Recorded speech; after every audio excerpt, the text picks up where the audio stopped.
Topik ini sebenarnya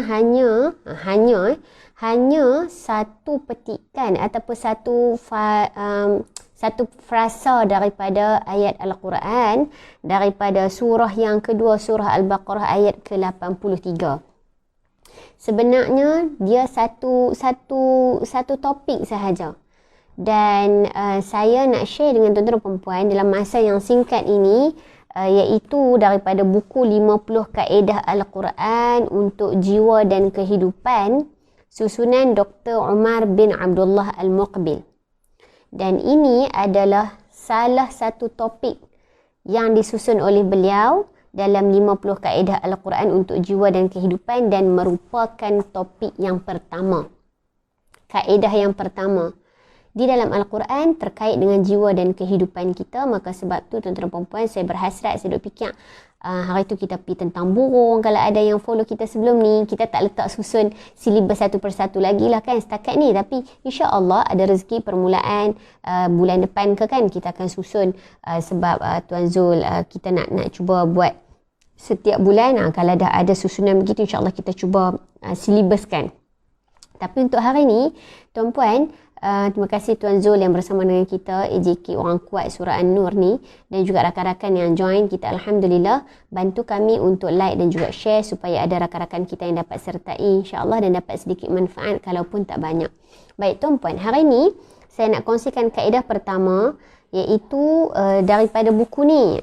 Daripada buku ni, dia sebenarnya asal daripada buku bahasa Arab, tetapi diterjemahkan ke dalam bahasa Indonesia, iaitu Qawaid Quraniyah, 50 Kaedah Al-Quran fi nafsi wal hayah, untuk jiwa dan juga untuk kehidupan. Syukran Ustaz, barakallahu fiik.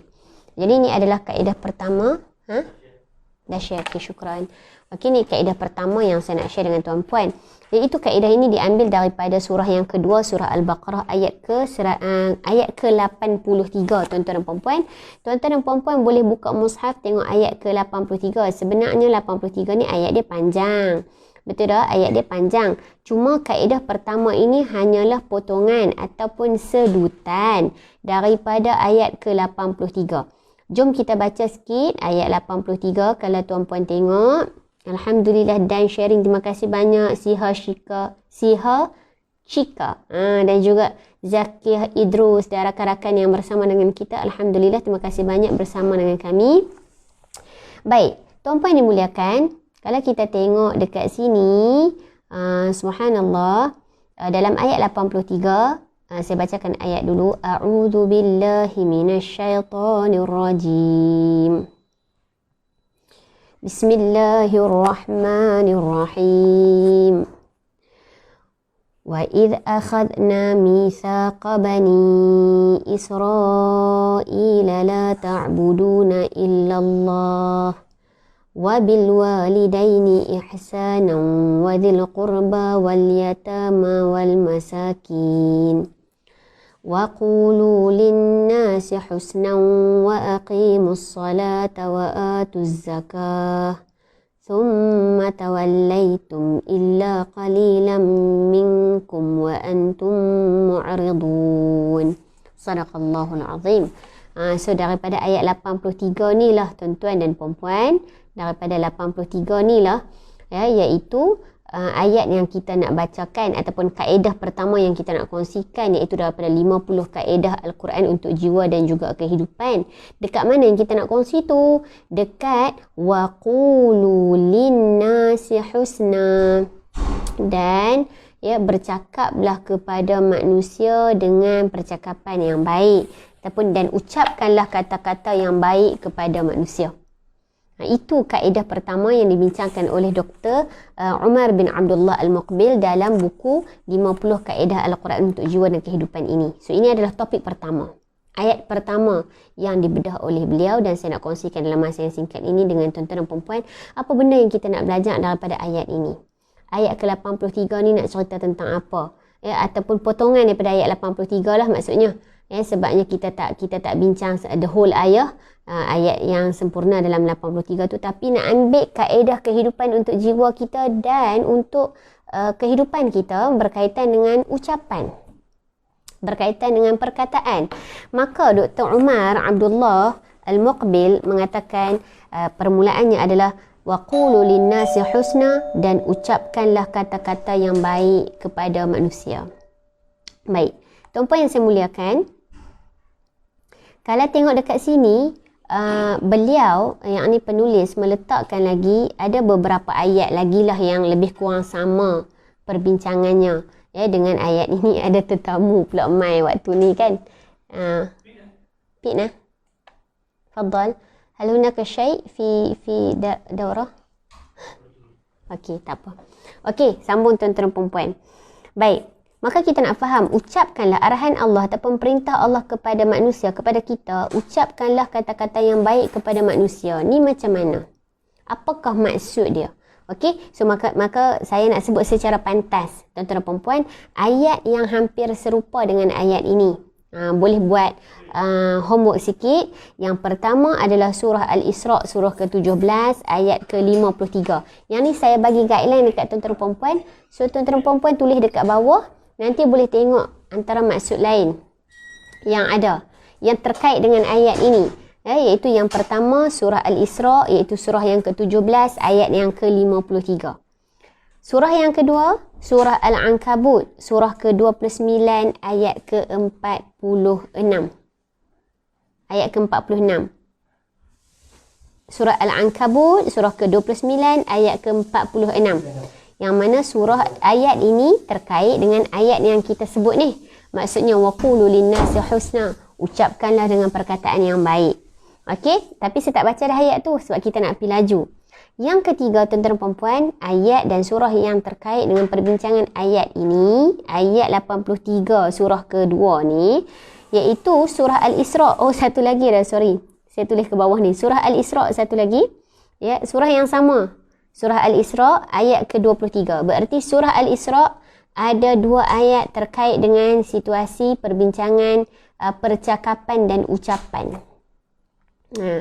Kalau kita tak sempat habis hari ni ayat ni, insya-Allah kita akan ada perbincangan akan datang dengan izin Allah Ta'ala.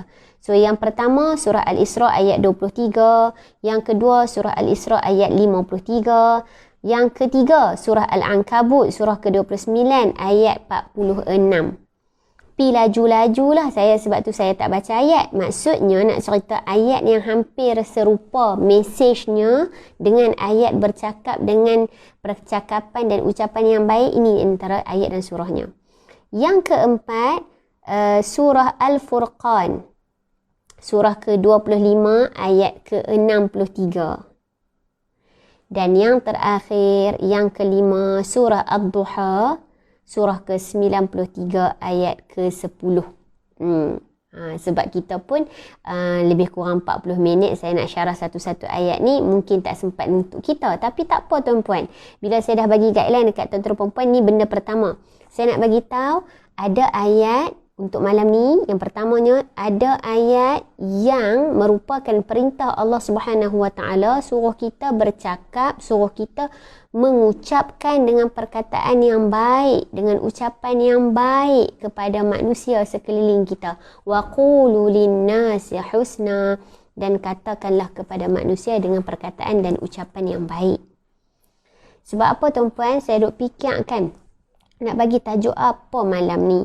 Mula-mula saya fikir nak share sepotong doa daripada Al-Quran. Mungkin seronok juga. Bukan mungkin seronok, memang seronok lah kalau kita cerita bab doa ni kan.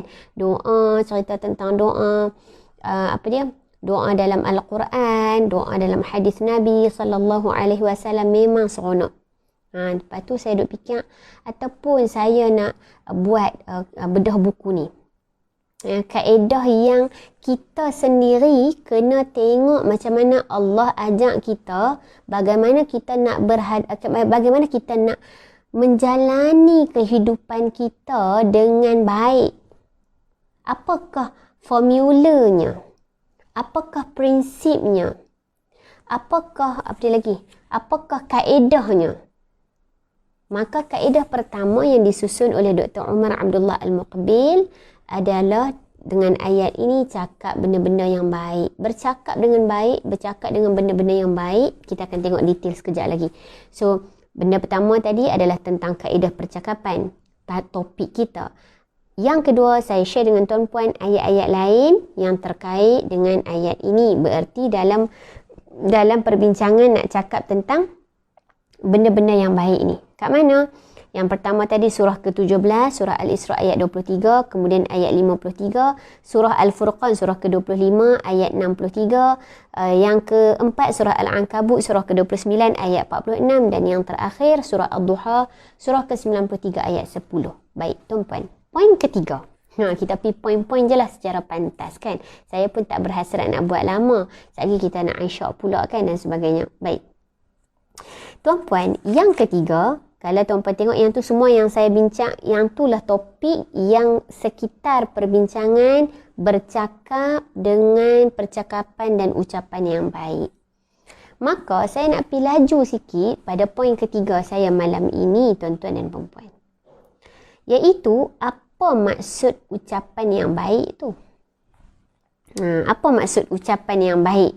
Kan? وَقُولُوا لِلنَّاسِ حُسْنًا, dan ucapkanlah ataupun katalah dengan ucapan yang baik, cakaplah dengan percakapan yang baik. Itu apa maksud dia?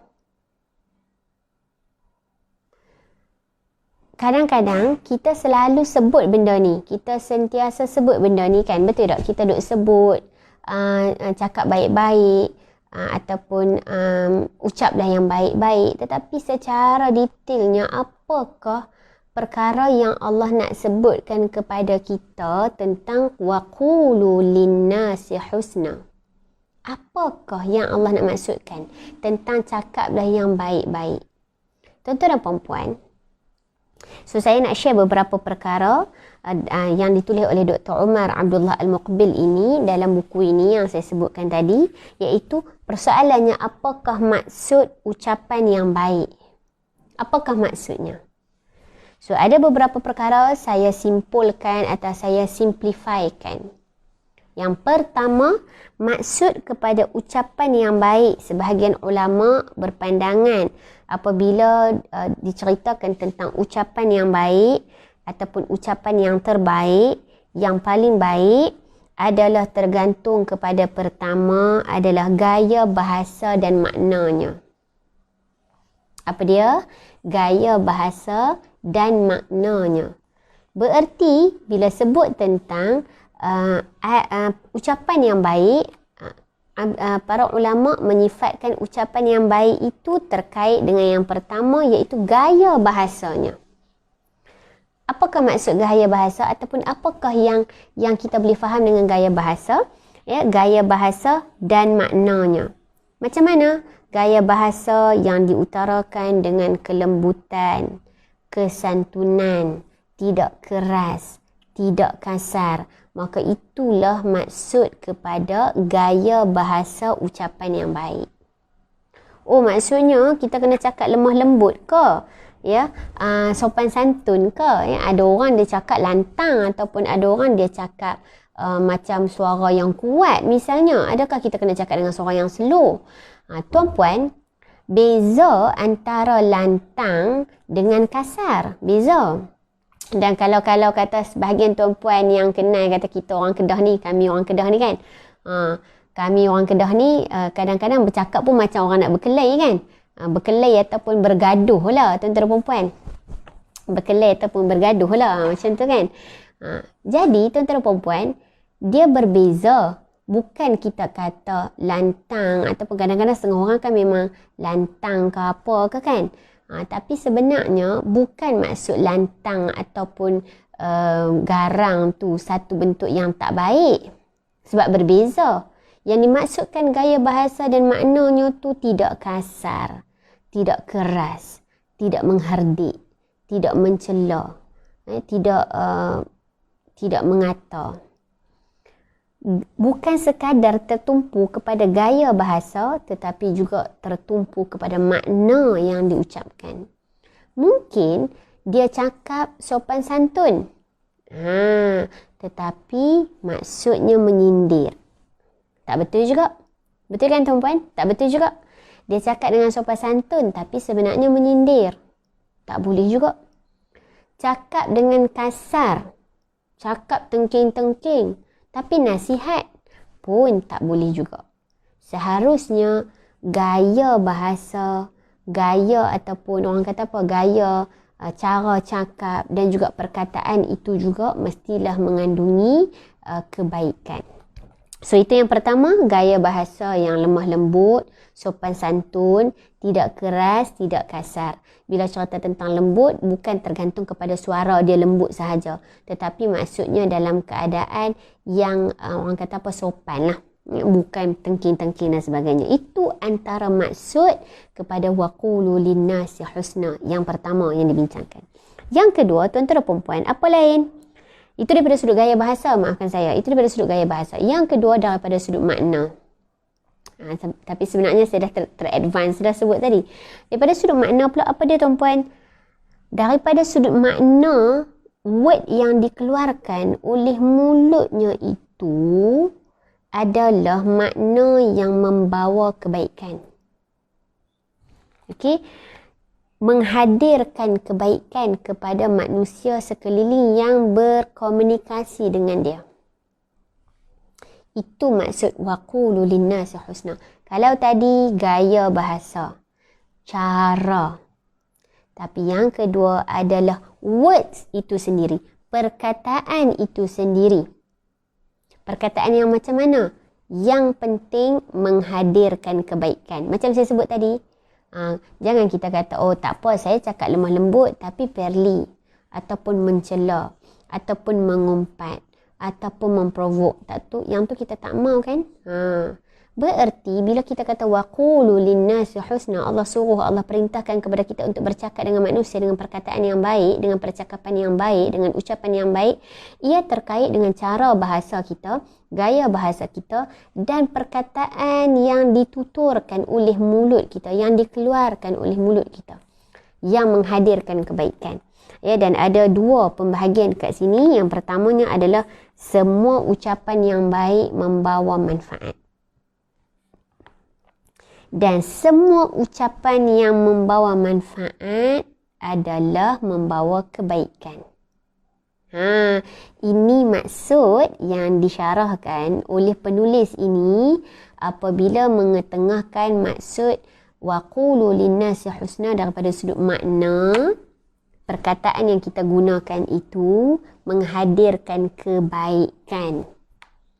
Dan perkataan yang menghadirkan kebaikan kita pecah kepada dua tuan-puan. Apa dia? Yang pertama, semua ucapan baik adalah ucapan yang membawa manfaat. Satu. Yang kedua, semua ucapan yang membawa manfaat itulah ucapan yang baik. Jelas tak tuan-tuan dan puan? Sekali lagi, apakah makna kepada ucapan yang baik? Kalau tadi gaya bahasa, cara lembut, sopan santun, menghormati, tak kasar, tak tengking, tak sekian-sekian kan? Yang ni yang pertama gaya bahasa. Yang kedua adalah makna perkataan. Words, perkataan yang dikeluarkan. Apa dia perkataan itu? Yang pertama tadi yang kita katakan perkataan yang baik itu adalah perkataan yang membawa kebaikan. Dan apabila perkataan itu membawa kebaikan, ada dua perkara. Yang pertama adalah semua ucapan yang bermanfaat adalah baik. Dan semua ucapan yang baik adalah ucapan yang bermanfaat. So, kita dah ada benchmark. Kita dah ada KPI tuan-puan. Apakah KPI kita? KPI kita tengok perkataan kita tu baik ke tak baik. Kalau baik, ya, maknanya baik, perkataannya baik, insya-Allah itulah perkataan yang bermanfaat, maka itulah perkataan yang tergolong dengan izin Allah di bawah kata kunci waqulu linnasi husna. Dan kalau ucapan kita itu bermanfaat, perkataan kita itu bermanfaat, ya, ada faedah di dalamnya, ada manfaat, orang dapat manfaat daripada perkataan kita, orang dapat peringatan, adanya pelajaran, adanya nasihat dan sebagainya, maka itu adalah ucapan yang bermanfaat. Maka ucapan yang bermanfaat ada kebaikan. Ucapan yang ada kebaikan ada manfaat. Maka bila ada kebaikan dan ada manfaat, inilah makna kepada makna ayat ini yang menceritakan tentang waqulu linnasi husna. So, apa yang kita boleh faham? kita punya gaya bahasa, gaya kita bercakap dengan orang pun, ya, cara kita bercakap dengan orang pun mesti cara dan gaya yang tepat, yang betul. Ya, dan juga perkara yang kita lontarkan dan dikeluarkan daripada mulut kita pun dituturkan juga mestilah perkataan yang bermanfaat, yang baik, yang membawa kebaikan. Ya, itu adalah maksud waqulu linnasi husna. So kita dah tahu dah, supaya kita boleh muhasabah buat postmortem dalam hidup kita, tuan-tuan perempuan, selama ni perkataan kita ni manfaat tak? Ada kebaikan tak? Ya, orang boleh dapat pelajaran tak? Pengajaran tak? Ataupun kita sekadar nasihat orang tapi kita pun tak ambil manfaat itu. Sepatutnya tidaklah, kan? Kita sama-sama mengambil manfaat daripada perkara ini. Sebelum saya tutup, ada lagi beberapa perkara yang saya nak sebutkan. Yang keempat, dengan siapa? Surah-surah tadi, kalau tuan-tuan perempuan dah tulis tadi, tuan-tuan akan nampak ya perbincangannya, kaedah bercakap, dengan siapa kita nak bercakap dengan perkara-perkara yang baik ini, ya, dan juga kenapa orang mukmin akan buat macam ni. Itu antara surah-surah yang ada. Tapi sebab saya tak pergi detail satu persatu, maka saya tak cerita secara, orang kata apa, secara panjang lebar lah. Ambil ni. Minta maaf tuan-tuan dan puan-puan. Baik. Yang keempat kan poin saya tadi. Dengan siapa? Dengan siapa? Dengan siapa kita nak berinteraksi, berkomunikasi, bercakap, berbincang dengan baik, dengan bagus. Husnul muamalah ataupun husnul ta'amul, ya, iaitu muamalah yang baik, muamalah hasanah. Ya, muamalah yang baik. Macam mana? Dengan siapa kita nak berinteraksi dan nak bercakap dengan manusia? Sebenarnya dengan semua manusia lah yang kita kena cakap dengan baik.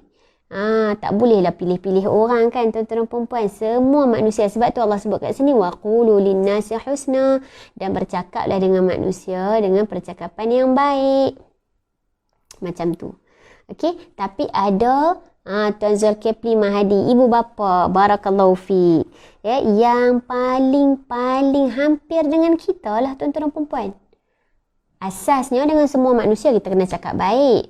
Tapi secara spesifik, orang yang dekat dengan kita dulu. Siapa? Antara lain, Tuan Zulkifli, kita punya AJK Surau yang sangat committed, barakallahu fiq, dan juga semua orang ni, insyaAllah, kan. Betul ke Tuan Zul? Betul lah tu.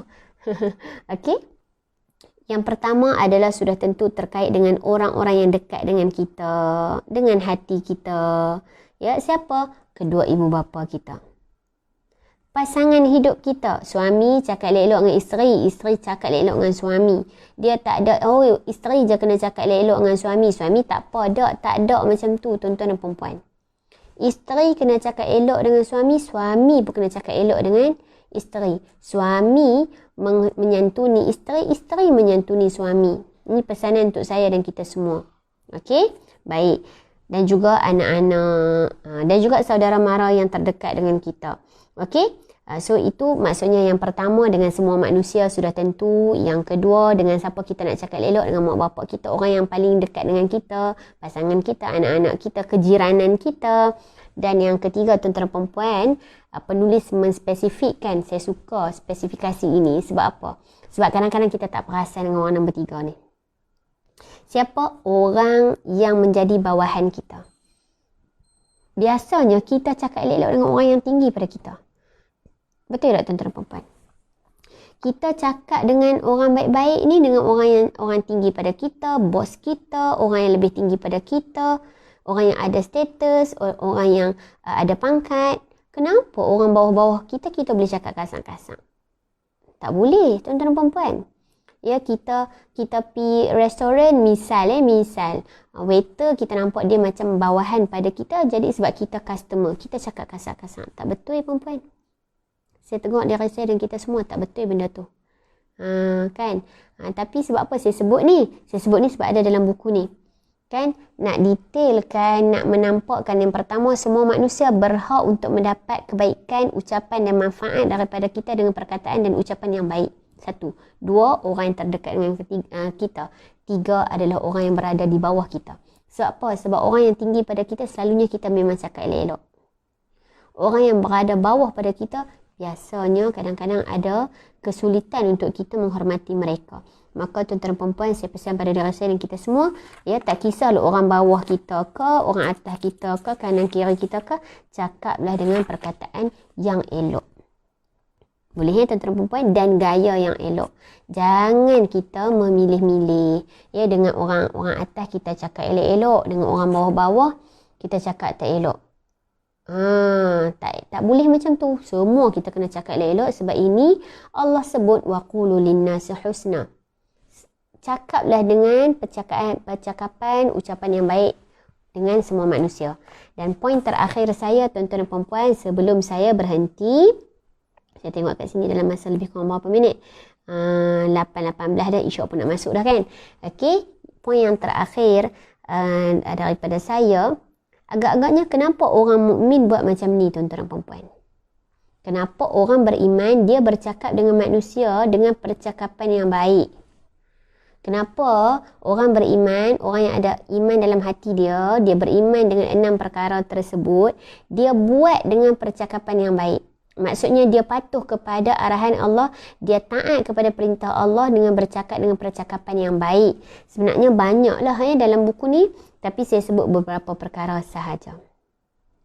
Yang pertama, tuan-tuan dan puan-puan, adalah sebenarnya kita cakap baik dengan orang ni bukan sebab kemuliaan diri dia.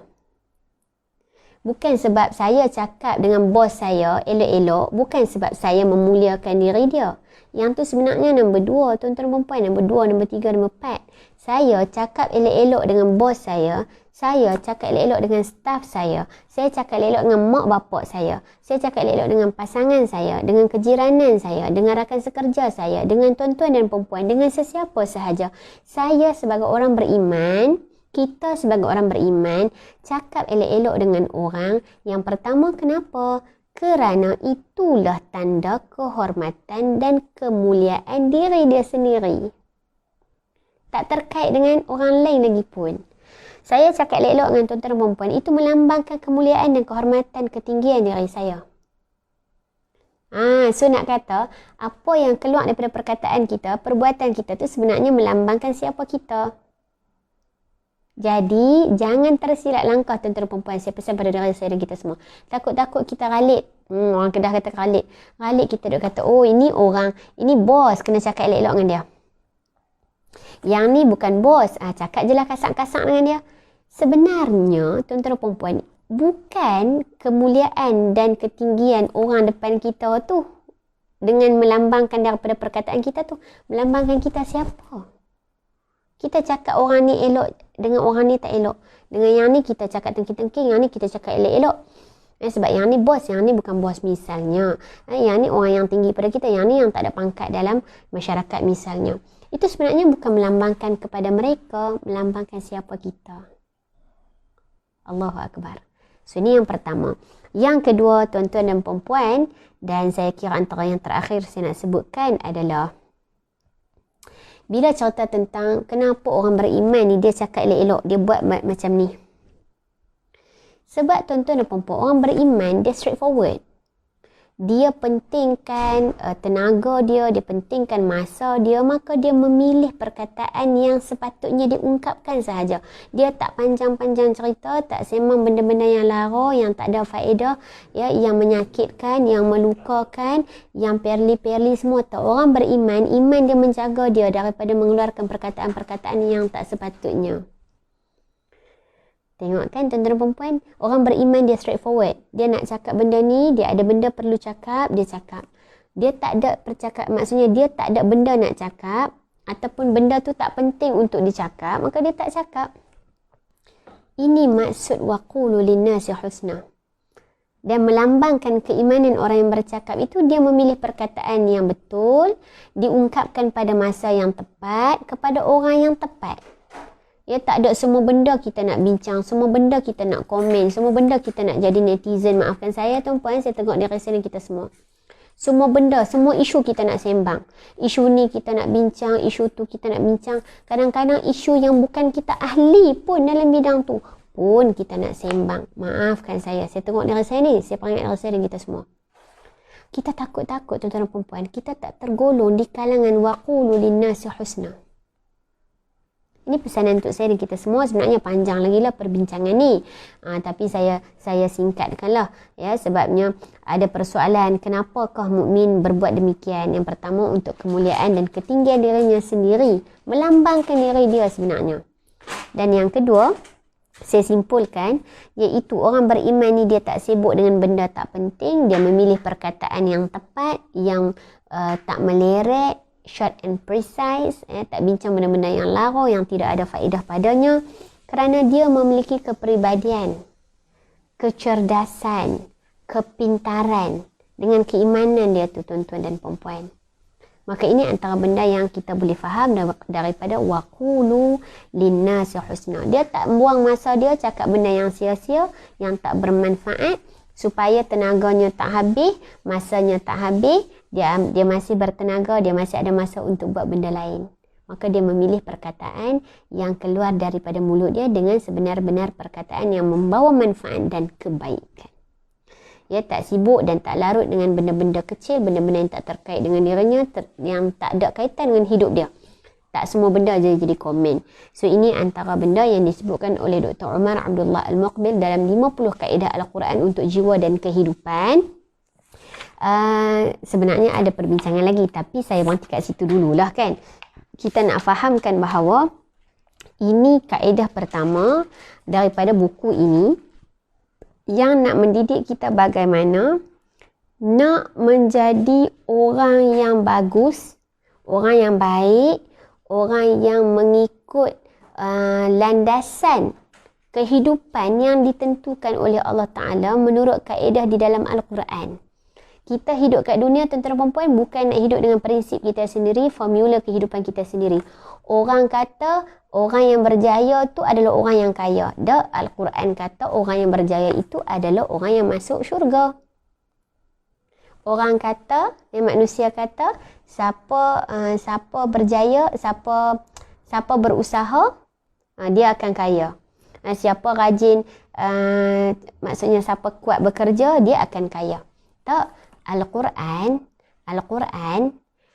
menceritakan tentang rezeki, bukan sekadar siapa buat dia dapat tak. Yang tu nombor 2. Sebagai manusia dia kena buat supaya dia dapat. Tapi nombor 1, Al-Quran cerita tentang siapa buat ataupun dia tak buat, rezeki bukan fokus kepada orang buat ataupun tak buat. Rezeki tergantung kepada Allah, dia nak bagi kat siapa, dia tak mau bagi dekat siapa. Apa maksud saya bagi contoh 2 ni sebagai pengakhiran? Supaya kita hidup dengan kaedah Al-Quran, tuan-tuan dan puan-puan. Kalau kita hidup dengan kaedah manusia, lalu kita akan mengatakan kejayaan dan kecemerlangan adalah apabila orang tu masyhur, orang tu kaya, orang tu ada banyak pengajian, pendidikan sijil dia, orang tu ada pangkat. Maka ni orang berjaya. Itu kaedah kehidupan manusia letak.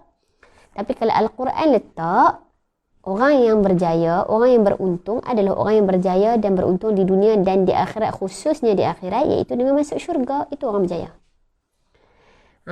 Orang kaya bukan orang yang kaya harta, tetapi orang yang kaya jiwa masuk syurga. Itu antara contohnya. Kalau kehidupan kita manusia, siapa buat dia dapat. Bukan menafikan, betul siapa buat dia dapat, tetapi jangan lupa yang paling atas daripada siapa buat dia dapat adalah rezeki dan perolehan setiap sesuatu adalah di sisi Allah Ta'ala. Ada orang dia buat dan dia dapat. Ada orang dia buat dia tak dapat, kan tuan-tuan dan puan-puan. Ada orang dia buat sikit tapi dapat banyak. Ada orang dia buat banyak tapi dapat sikit. Ada orang dia buat banyak dan dapat banyak. Ada orang dia buat sikit dan dia dapat sikit. Nak maksudkan kaedah kehidupan yang kita faham sebagai seorang manusia tu ada kekurangannya. Maka kaedah Al-Quran Allah tunjukkan sebenarnya cerita tentang rezeki. Cerita tentang rezeki adalah cerita daripada mutlak daripada Allah Ta'ala. Dia nak bagi siapa kaya, dia nak bagi siapa miskin. Itu semua cara dia nak bagi dan sebab dia nak bagi dalam pengetahuan Allah Ta'ala. Maka yang terakhir, tuan-tuan dan puan, saya nak ajak tuan-tuan dan puan, bila kita cerita alang-alang cerita tentang rezeki, jom kita infak sedikit sebanyak rezeki yang Allah kurniakan kepada kita. Ya, kepada Surau An-Nur Fasa 3A Bandar Seremban Selatan. Sebab apa? Mereka sangat komited ya, menganjurkan kuliah setiap malam, setiap petang, setiap pagi. La haula wala quwata illa billah. Jadi kalau kita nak kata tak hidup tu hidup sebenarnya tuan-tuan dan puan-puan. Kita tak boleh pergi masjid, ya, sekarang dah boleh pergi dah, maksudnya terhad, tetapi kuliah-kuliah dibawa ke rumah tuan-tuan dan puan-puan, dibawa masuk ke dalam telefon tuan-tuan dan puan-puan. Jadi jom kita infak ke Surau An-Nur Fasa 3A Bandar Seremban Selatan untuk mereka lebih lagi mengimarahkan surau mereka, facilities, kemudahan, ya. Mereka nak mereka ada buat renovation ataupun mereka nak buat program-program untuk sekitar dan sebagainya. Semoga kita ada saham di dalam pembangunan mereka dan berterusan menjadi sedekatun jariyatun kepada kita bila kita dah mati satu hari nanti. Jumpa lagi tuan-tuan dan puan-puan. Terima kasih banyak atas penyertaan hari ini. Terima kasih banyak yang like, komen dan share. Saya minta maaf hari ini saya tak santuni seorang-seorang. InsyaAllah ada rezeki. Kita akan jumpa lagi. Jom kita tutup dengan kafaratul majlis dan suratul asri. Subhanakallahumma wa bihamdika asyhadu an la ilaha illa anta astaghfiruka wa atubu ilaik. Bismillahirrahmanirrahim. Wal 'asr innal insana lafi khusr illa alladhina amanu wa 'amilus salihat wa tawassaw bil haqq wa tawassaw bis sabr. Jumpa lagi tuan-tuan dan puan-puan. Barakallahu fikum. Assalamualaikum warahmatullahi wabarakatuh.